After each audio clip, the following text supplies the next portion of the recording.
Your name is? Okay, my name is Carley Colton. And why are you here? I'm here to attend the Visions 2013 conference. Because you were? The Frontline Fans winner. Number one, okay. Number one, biggest fan. And as far as you know, what's the Frontline's fan? Well, basically, as far as I know, it's just anybody that volunteers, that is an affected person, that is an person of change within the Foundation Fighting Blindness. Right. And you are chapter president in Houston. Correct. Okay. Yes. And you were just talking about in terms of your diagnosis. When did that happen, and how did you find out that you have Stargardt disease? So I was diagnosed right after my freshman year of college, which was in 2003, so 10 years ago. And so once that happened, I, of course, was on a track to become a doctor. And I kind of had to reevaluate the situation and get to the heart of what I really wanted to do was to help people. And so I took that and ran with it, and I'm now a teacher. So. And you're a first grade teacher? I'm a first grade teacher, yes. And you've been teaching for how long now? 7 years. 7 years. And do you tell the kids that you have an eye disease or eye condition?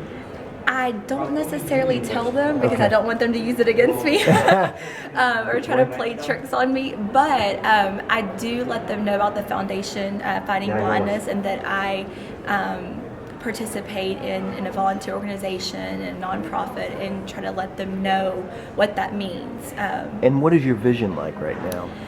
Well, I was just diagnosed as being legally blind, so I'm 2200.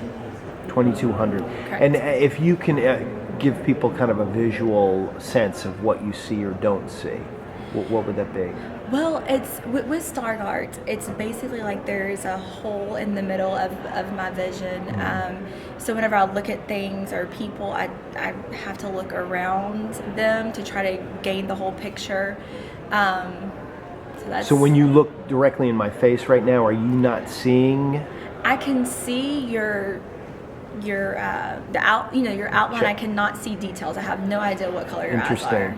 And but if you were to look to the side peripherally, are you able to see? I can gain a little bit more, but then again, I still can't determine your eye color. Gotcha. Okay. So interesting. And you, now that you are at Visions 2013, what are you hoping to get out of this? So today are a lot of the leader sessions, and so that's one of my main things that I want to learn how to better grow our Houston chapter. I feel like we've come a long way, and I feel like we still have a long way to go, and I'm willing to see that through. Then, of course, learning about all the research advancements that are going on. Are going to be great to learn about, and then networking with people. I think that's going to be really nice. I've already handed out 3 cards. Oh, well, good for you. People from Seattle and New Orleans, and so it's been good so far. And is this your first Visions conference? First Visions conference, yes. Okay, great. And how long have you been president now of the Houston chapter? A little over a year and a half. Okay. And you've been involved with the Vision Walks there? I have. Okay. I've been involved with the foundation in Houston for 6 years. Okay. So, of course, you go to the speaker series, and they hand out the cards, and you check all the boxes. You want to participate in this, that, and the other, and they latch on for sure. The foundation did not want to let me go. Well, and when you were first diagnosed, you probably didn't even know what Stargardt disease was, correct? I had no idea. How did you find out about what it was? Through your doctor or through the foundation? Well, so I first went to my doctor in Beaumont, and he then referred me to Dr. Lewis, which is in Houston. And that is where I learned more about Stargardt. And then he directed me to the Foundation Fighting Blindness, and that's how I became better connected with them. And since that diagnosis over those last 10 years, has your vision progressively gotten a little worse? It has. So I started out in 2003 at 2040, 2060. Okay. And so now, I'm sitting here at 2200. So it has progressively worsened. Do you need any help getting around from people, or a cane or anything like that? I don't use a cane. fortunately, I am still able to drive with the use of adaptive technology, a bioptic lens, Okay. which I'm very blessed, I feel, and thankful that I'm still able to maintain that. I also use other adaptive technologies such as CCTVs, the pocket viewers, things like that. So. Well, and I'm just curious in terms of your students, because I think it's so important when they're that young, first graders, 6, 7 years old, to kind of get down to their level, so to speak, and look them in the eye. Is that something difficult for you because of your condition? No, I mean, I definitely assert myself, if that's what you're getting at. Yeah. I can definitely get down on their level, Okay. and look them in the eye, and and I have a very good relationship with my students, and so it's and they are.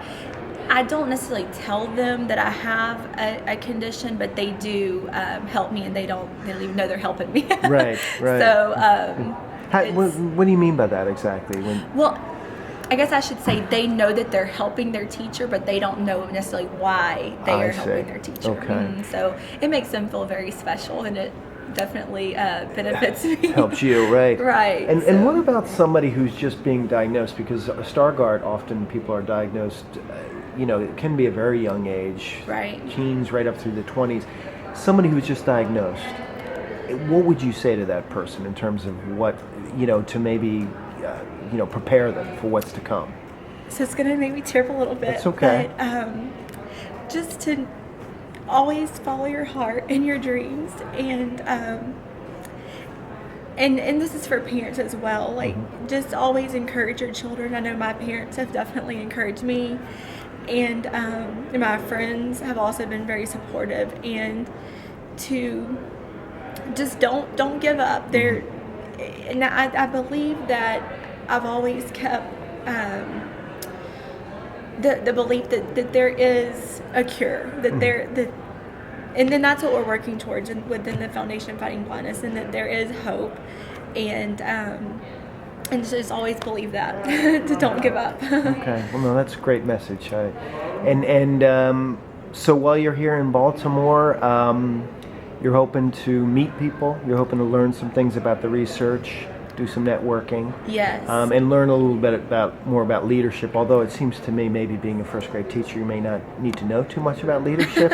What do you think you need to learn about being a leader at this point? Well, I think that, I'm just going to kind of wipe my hands here. I think... You're fine. Edit that out, can't you? You're doing fine. I think that as far as specifically for the Houston chapter, I would like to learn how to better tap into a lot of the sponsorship opportunities that I know that we have. We're the 4th largest city in the country, yeah. And that's something that I know I've been working with our regional events coordinator and director with that as well, to try to reel those people in. Right. And so we have a great chapter, a lot of great people in Houston, and so and just keep the events going, keep people networking within our city. So. Right. All right. Well, good luck, Yeah, and we may be visiting again while you're here. So, but Thank you for taking the time right now. Thank you.